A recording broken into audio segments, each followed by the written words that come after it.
तिल वाली बहू। शकुंतला बहुत ही धार्मिक महिला है। हर समय पूजा पाठ में लगी रहती है। वो कोई भी काम बिना शुभ मुहूर्त के नहीं करती है। शकुंतला अपने बेटे राज की शादी करवाना चाहती है, इसलिए वो पंडित जी के पास राज की कुंडली लेकर जाती है। प्रणाम पंडित जी। मेरा बेटा राज बहुत संस्कारी है। पूजा पाठ और धर्म कर्म के कार्यों को बहुत निष्ठा से पूर्ण करता है। मैं अपने बेटे की शादी कराना चाहती हूँ, इसलिए उसकी कुंडली ले आई हूँ। शकुंतला पंडित जी को कुंडली देते हुए कहती है और पंडित जी कुंडली को ध्यान से देखकर कहते हैं, बेटे, तेरे बेटे का उज्जवल भविष्य है। इसका गृहस्थ जीवन भी अच्छा रहेगा, परंतु क्या पंडित जी? परंतु एक बात का विशेष ध्यान रखना होगा। तुम्हें अपने बेटे की शादी उसी लड़की से करानी होगी जिसके गाल पर तिल हो। वो लड़की तुम्हारे घर, तुम्हारे बेटे और तुम्हारे भविष्य के लिए सुख, शांति और समृद्धि लाएगी। तुम्हारा भाग्य केवल उस लड़की के आने से ही जागेगा। जी पंडित जी, मैं ऐसी ही बहू लाऊंगी जिसके गाल पर तिल हो। धन्यवाद पंडित जी, धन्यवाद। पंडित जी का धन्यवाद करके शकुंतला वहां से चली जाती है। अब वो दिन रात तिल वाली बहू के बारे में सोचती रहती है। शकुंतला अपने बेटे का जहां भी रिश्ता लगाती तो उसकी एक ही शर्त होती कि तिल वाली बहू चाहिए, लेकिन उसे तिल वाली बहू कहीं मिलती ही नहीं। एक दिन अपनी माँ को इस तरह से परेशान देखकर राज कहता है, माँ, आप मेरे लिए तिल वाली लड़की क्यों देख रही हैं? अरे क्योंकि पंडित जी ने बोला है, वो तुम्हारे और इस घर के लिए भाग्यशाली साबित होगी। माँ, मैं एक लड़की से प्यार करता हूँ। आप मेरी शादी उस लड़की से करा दो ना। उसके गाल पर तिल होगा तभी मैं तुम्हारी शादी उससे कराऊंगी, नहीं तो भूल जाओ उस लड़की को। माँ की बात सुनकर राज को लगा कि माँ उसकी शादी कभी होने ही नहीं देगी, इसलिए उसने बिना कुछ सोचे समझे बोल दिया, माँ है ना, उसके गाल पर तिल है। सच में माँ, बहुत प्यारा तिल है। तू सच कह रहा है बेटा? अरे तो तूने मुझे पहले क्यों नहीं बताया? जल्दी से मुझे उस लड़की से मिलवा दे। ठीक है माँ, मैं बात करता हूँ उससे। अगले दिन राज रोशनी के पास पहुंचा और उसे सारी बात बताई। रोशनी ने सारी बात जानने के बाद कहा, राज, तुमने माँ से झूठ क्यों बोला? मेरे गाल पर कोई तिल नहीं है। अरे मेरे पास कोई और रास्ता नहीं था रोशनी। उस समय मुझे जो ठीक लगा मैंने किया। अगर मैं ऐसा नहीं बोलता तो माँ मेरी शादी किसी तिल वाली लड़की से करा देती। माँ से इसे झूठ बोलना ठीक नहीं है। माँ को कोई तिल वाली लड़की मिलती ही नहीं, तो माँ अपने आप तुम्हारी शादी मुझसे कराने के लिए तैयार हो जाती। अरे तुम्हें पता नहीं, पंडित जी के मुख से निकली बात मेरी माँ के लिए पत्थर की लकीर है। वो आकाश पाताल एक कर देंगी, लेकिन तिल वाली लड़की ढूंढ कर ही रहेंगी। जो भी हो राज, लेकिन माँ को जब कभी सच्चाई का पता चलेगा तो उन्हें बहुत दुख होगा। और मेरे गाल पर तो तिल है ही नहीं, अब मैं माँ से कैसे मिलूंगी? तुम अपने गाल पर काजल से एक तिल बना लो ना, बाकी मैं संभाल लूंगा। अगले दिन रोशनी ने ऐसा ही किया। उसने काजल से गाल पर एक तिल बना लिया। इसके बाद राज ने रोशनी को अपनी माँ से मिलवाया, और जब शकुंतला ने रोशनी को ध्यान से देखा तो उसके गाल का तिल देखकर बहुत खुश हो गई और दोनों का रिश्ता पक्का कर दिया। कुछ ही दिनों में शकुंतला ने राज और रोशनी की शादी बहुत धूमधाम से करा दी। बहू, राज, जल्दी बाहर आओ, एक खुशखबरी है। रोशनी और राज बाहर आते हैं। राज, देखा, मेरी बहू के भाग्य से घर में खुशी आने लगी। जिस जमीन का केस हम पिछले 10 साल से लड़ रहे थे ना, वो केस अब खत्म हो गया है। अभी अभी वकील साहब का फोन आया है, वो केस हम जीत गए हैं।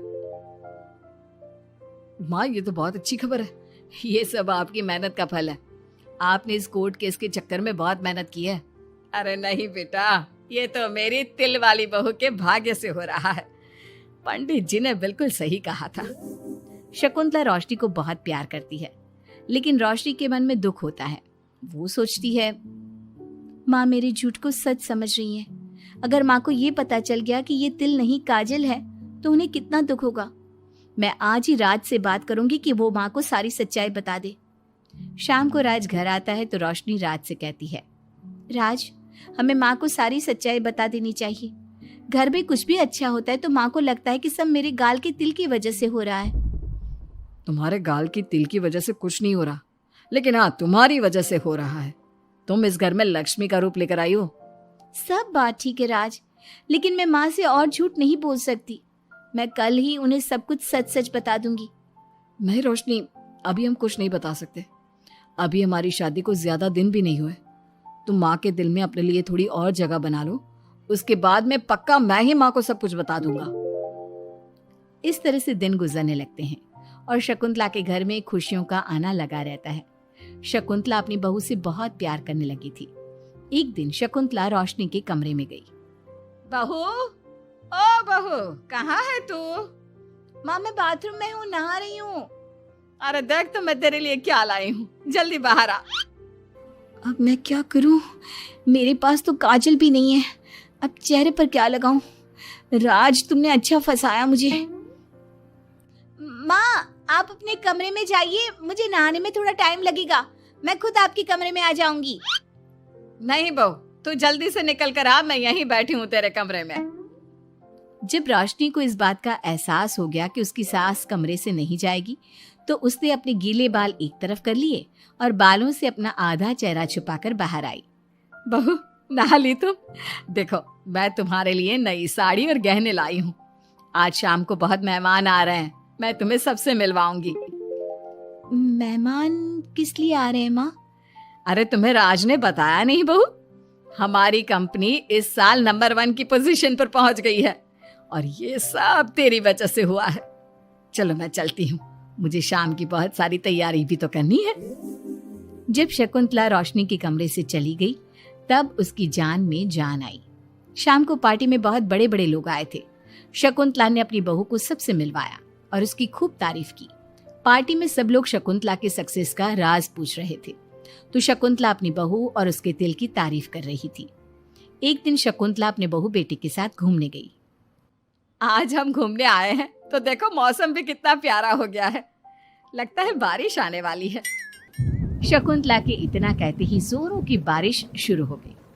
रोशनी और राज कुछ सोच पाते इससे पहले ही रोशनी के गाल पर काजल का तिल बह गया और शकुंतला ने ये सब देख लिया।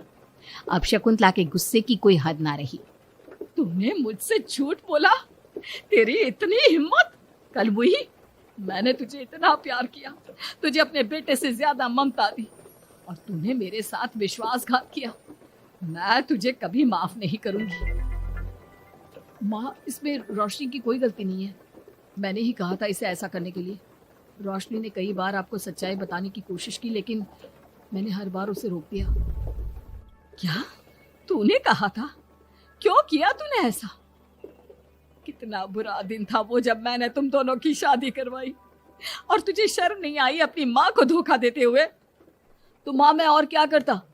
अब तो पीछे ही पड़ गई थी तिल वाली बहू के। आपको कोई लड़की भी तो नहीं मिल रही थी और मैं रोशनी को बहुत प्यार करता हूँ, उसके बिना नहीं रह सकता। हाँ तो अब इसी के पास रहे। मैं तुम दोनों की शक्ल नहीं देखना चाहती। ले जा इस झूठी और मनहूस लड़की को मेरे सामने से। माँ, कल तक तो रोशनी बहुत भाग्यवान थी, आज ये मनहूस हो गई। अपनी सोच बदलो माँ, चेहरे के ऊपर तिल होने से कुछ नहीं होता। आपने देखा नहीं, रोशनी के घर आते ही हमारे सारे काम पूरे हो गए। आज हमारी कंपनी नंबर 1 है। अब कब अंधविश्वास करना छोड़ोगी? बेटे की इतना समझाने पर माँ को समझ में आ जाता है कि वो गलती कर रही है। शकुंतला अपने बहू बेटी को लेकर घर आ जाती है। अगले दिन शकुंतला रोशनी के गाल पर काजल से एक तिल बना देती है। राज और रोशनी शकुंतला को बहुत हैरानी से देखते हैं। तब वो कहती है, ऐसे क्या देख रहे हो तुम दोनों? ये तिल नहीं, काला टीका है, ताकि मेरी बहू को किसी की नजर ना लगे। शकुंतला की बात सुनकर सब हंसने लगते हैं।